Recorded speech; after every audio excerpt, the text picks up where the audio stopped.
Good afternoon to you. We will continue with the Constitution class. Today we are taking center-state relations with a special reference to financial relations. In the last class we have seen the legislative relations as well as administrative relations between the center and the state.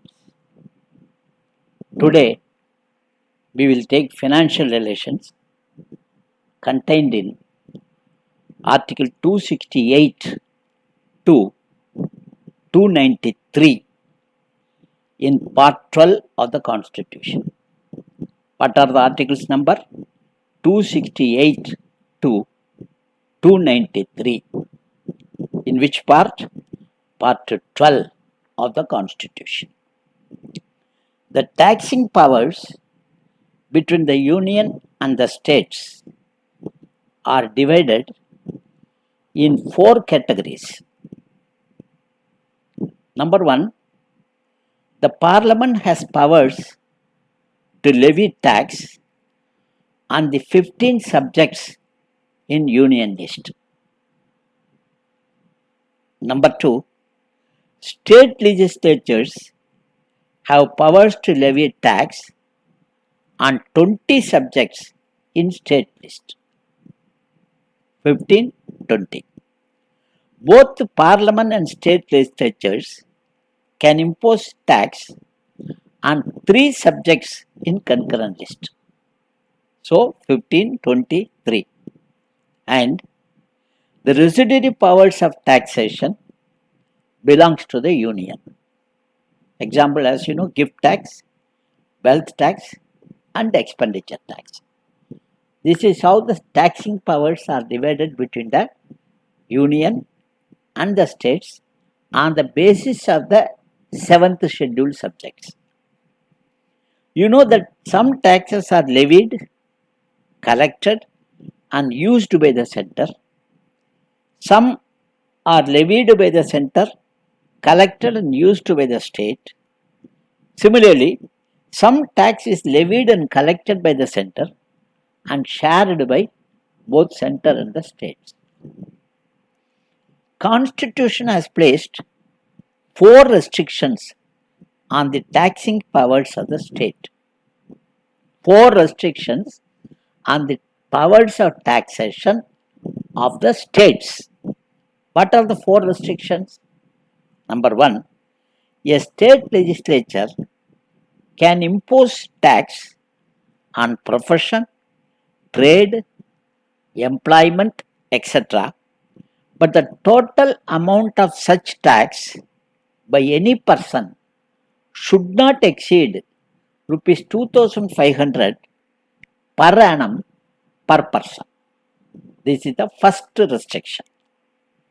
The second restriction, a state legislature can impose tax on sale or purchase of goods other than newspapers, but this power to impose sales tax is subject to, again, no tax on sale or purchase taking place outside the state. Number 1, no tax on sales or purchase taking place in export or import. Number 2, no tax on sale or purchase in the course of interstate trade and commerce. Number 3. Number 4, a tax imposed on sale or purchase of goods which are declared as special importance, subject to the restrictions by law made by the Parliament. These are all the 4 restrictions, remember, on the state. Now, a state legislature can impose tax on the consumption or sale of electricity, but no tax on consumption or sale of electricity which is consumed or sold to the central government or consumed in the construction or operation of any railways. This is the third restriction. The fourth one is a state legislature can impose tax in respect of any water or electricity stored or generated or distributed by any authority established by Parliament for regulating interstate rivers or interstate river valleys. Nevertheless, such a law should be reserved for consideration by President for his assent. These are all the four restrictions. Now we are coming to distribution of tax revenue. Distribution of tax revenue. 80th Amendment Act 2000. 80th Amendment Act 2000 gave effect to the recommendations of 10th Finance Commission, under which out of the total income obtained from certain central taxes and duty, 29% should go to the state. Remember, this is the 10th Finance Commission recommendation. 29% should go to the state. That which gave effect to this 80th Amendment Act 2000. Remember, this is known as alternative scheme of devolution. Very important from PT point of view. Alternative scheme of devolution. This was effective from 1st April 1996. 1st April 1996. This amendment brought several taxes and duties at par with the income tax for mandated sharing with the states. This is an important point, kindly note. Secondly, 88th Amendment Act 2003. 88th Amendment Act 2003 added Article 268A regarding levy of service tax, entry number 92C, added in the union list. Very important point. 88th Amendment Act 2003 added Article 268A regarding levy of service tax, entry number 92C, adding in the union list. Service tax is levied by central government, collected and appropriated by both central and the state governments. A point to be noted. From the central government, remember, the state's tax proceeds are given 29%. I just now told you 29% initially 10th Finance Commission has given. That was raised to 42%. 42% by Y.V. Reddy, that is the 14th Finance Commission, and again it is reduced to 41% by 15th Finance Commission, that is headed by N.K. Singh. The devolution from center to the state is called vertical devolution. Distribution among the states is called horizontal devolution. So what is vertical devolution? From center to the state downwards, that is called vertical devolution. Among the states, from state A, state B, state C, state D, this is called horizontal distribution. So devolution. So these 2 points you should remember. So 29%, 42%, 41%. Why 41%? J&K has become union territory. So obviously that 1% was reduced. So 42 has become 41 now. Interim recommendation. Remember, N.K. Singh has given interim recommendation because that 5-year period was not complete. It is not able to be completed. Finance Commission could not undertake all work during this period. So this is in the extended period. Now, 14th Finance Commission, as you know, was headed by Y.V. Reddy, which was set up on 2nd January 2013. The recommendations of the Commission came into force from April 2015. It is valid for 5 years. The term will be over on 31st March 2020.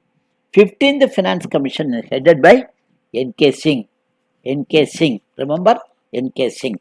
The recommendation should be valid from 1st April 2020 to 31st March 2025. This is the point you should note. 1st April 2020 to 31st March 2025. As far as the service tax is concerned, the point you should note is it was first introduced by Dr. Manmohan Singh. When? In 1995. 14th Finance Commission, I just now told you, recommended 42% of the taxes for the states, whereas 15th Finance Commission reduced this to 41%. Article 268A, levy of service tax, this was repealed as a result of GST. Similarly, Article 269 was also repealed. Now we will come to non-tax revenue distribution. The receipts from major source of non-tax revenues of central government are P&T, that is posts and telegraphs, railways, banking, broadcasting, currency, central public sector units. The receipts of major source of non-tax revenue of the states are irrigation, forest, fisheries, state public sector units, etc. These two you should remember. Secondly, we are coming to grants in aid. Grants in aid to the states are of two types. One is statutory grant, another is discretionary grant. Statutory grants are under Article 275, which empowers the Parliament to make grants to the states according to their needs. Apart from the general provisions, there is a provision for special grants for promoting welfare of scheduled tribes. Both the general and special statutory grants under Article 275 are given on the recommendation of Finance Commission. Remember, you should kindly keep in mind statutory grant, Finance Commission. Statutory grant, Finance Commission. Then discretionary grant, earlier it was Planning Commission, now Finance Ministry. The next is discretionary grant. It is granted under Article 282, which empowers both central government and state to give any grant for public purpose, which is given on the basis of recommendation of Finance Ministry. The purpose is to enable the states to fulfill the targets and also to implement the national plan. In addition to these two grants, there is a third type of grant in aid for a temporary period. It is granted for a temporary period. For example, to compensate the export duty on jute. This is given on the basis of the recommendation of Finance Commission. Remember, this is the special, in addition to this for a temporary period. This is the third type of grant. Understand. Secondly, now we are coming to borrowing by center and the state. Borrowing by center and state. Union government can borrow within India or outside upon the security of Consolidated Fund of India or can give guarantee, but both within the limit fixed by Parliament. No law has been made so far. You might know that is what is that budget, this Fiscal Responsibility and Budget Management Act. There is a provision on this. Secondly, similarly, the state can borrow within India but not abroad. States cannot borrow from abroad upon the security of Consolidated Fund of States and can give guarantee but within the limit fixed by the legislature. Again. Thirdly, Union can give loan to any state or give guarantee for any loan raised by the state. This will be charged to Consolidated Fund of India. A state cannot raise any loan without the consent of the center. Understand? Without the consent of the center, no state can raise any loan. If there is outstanding part of loan or in respect of which guarantee has been given by the center, if these two circumstances are there, then you cannot take a loan. That is, again I repeat, if there is an outstanding part of loan made to the state or in respect of which the guarantee has been given by the center, In that case, the state cannot raise any loan without the consent of the center. Very important point. There are a few provisions to protect the interest of the states in the financial matters. There are this I have already given, we have covered this already, but still I repeat. That is, for certain bills can be introduced in Parliament only on the recommendation of President.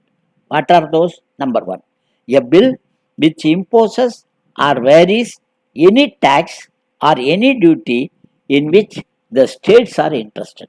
Number one. Number two, any bill which imposes any service tax. Number two. Number three, a bill which varies the meaning of agricultural income. Number three. Number four, a bill which affects the principle on which the money is distributed among the states. In these categories, the bill can be introduced in Parliament only on the recommendation of President. So these are all the points you should remember as far as the financial relations are concerned.